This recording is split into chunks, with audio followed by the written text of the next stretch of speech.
Hello, it is me. I am not used to using a voiceover. Yeah, it's really strange. I'm using the mic on my laptop, so if it sounds horrible, I'm so sorry. So yeah, basically how I start all of my drawings is just by sketching, like, really roughly. I don't like to stress about it. I don't think anyone should really stress because, like, starting out a fresh new drawing, just like starting out a sketchbook, is usually horrible. So I basically use, what is the brush called? Pastelpalooza, it's called. It is built into, I believe it's built into, yeah, it's built into Photoshop now. It never used to be. It's by Kyle, I think. There's like a range of them, like, by Kyle. Yeah, this is like, it's really pencil-y, so I just like it. I set it quite thick. I have my smoothing, is it all the way down? I'm pretty sure it's all the way down. And yeah, and I just start sketching. I try not to overthink it. I just draw it really messily because basically, as you'll see, like, near the end, I go in and smooth everything out anyway. This is just to give me a quick idea. So yeah, as you can see, that is my face in the corner. It's quite a summery picture. It doesn't feel like it was Halloween yesterday. It doesn't feel right. But my hair looked cute. I thought it'd be like quite cute colours. So yeah, one thing I don't stress about either is like proportions. Like, this is a quirky cartoon and that is just not something I stress about. Like, the eye is coming off of my face, and that's fine. If you're not confident, I don't know, if you're not confident drawing something just straight away, something else you can do is like put the image actually into Photoshop, put the opacity down, and then start a new layer and draw over the top of it, but sort of accentuate the features and make them more cartoony. That is something I used to always do, like, to get myself more comfortable. So yeah, one thing I always do is draw these little cheeks. I don't know what it is, I just have to have little cheeks on all of my drawings. So yeah, they are hanging off the face, that's fine. I always also love a bushy eyebrow. And one thing, I always have to draw like a bald head. Like, all my drawings, they have to start with a little bald head, I don't know why. And I go in with a hat afterwards. But yeah, now I'm just gonna let you watch me sketch the rest of it, and I will come and chat when we get to colouring. Okay, bye!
Yeah, I hope you enjoyed watching me draw. Very satisfying.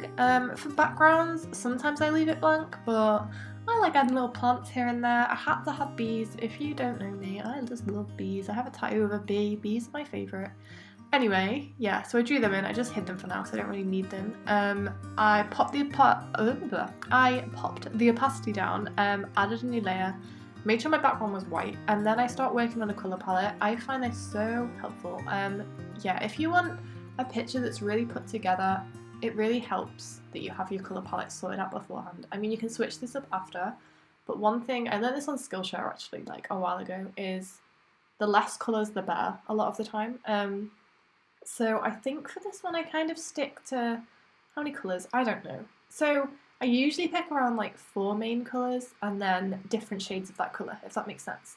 So I knew I needed like my skin tone, which is like pinky peachy, my orange hair, and then blue and white for the dungarees, and that's pretty much the main colours. And then I can use like a different colour for the background, which I go in with later.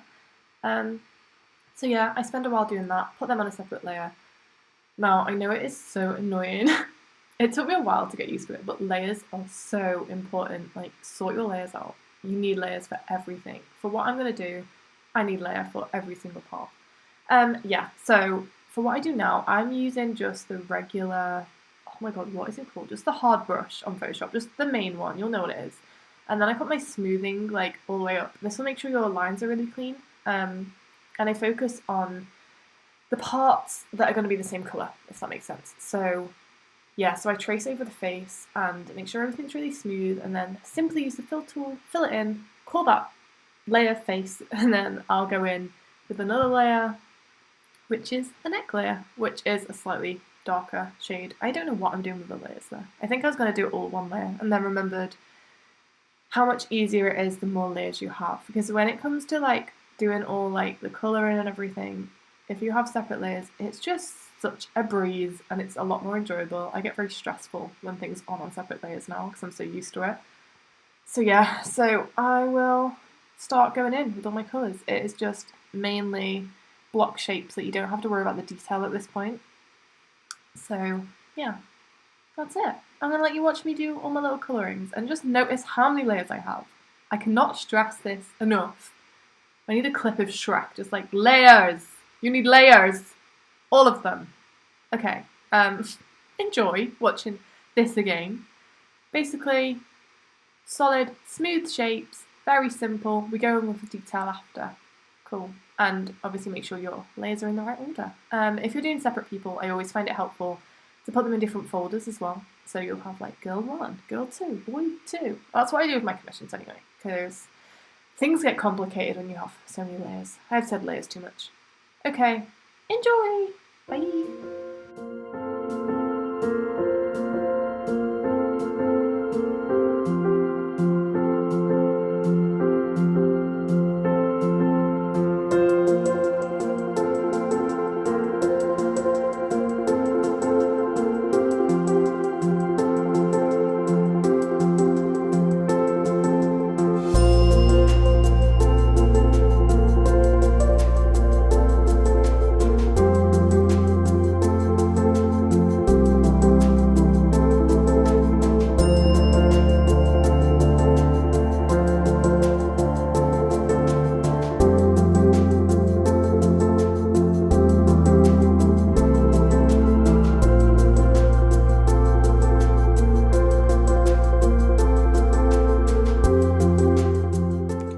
I just wanted to pop in here and mention about locking your transparent pixels. This honestly like made my artwork so much quicker to do. Basically, you see how I coloured in the eyes, like the blue bits? What you want to do is you will have your layer, your separate layer with your eyes on, which will just be the white. If you click the little checkerboard grid above your layers, it will say lock transparent pixels. If you click this, it means everything you paint will only be inside the white. So then you can just do the blue without fiddling around. And yeah, it's really quick. I do it with the eyelids as well. And when it comes to shading the neck and just things like that, and like doing shadows, it's really, really helpful. You don't have to go and clean up afterwards because yeah, you're just drawing within the shape, and yeah, super easy. So I thought I would nip in and say that. Okay, cool.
start talking about texture. Texture is gonna change your drawings up a lot. It really brings them to life.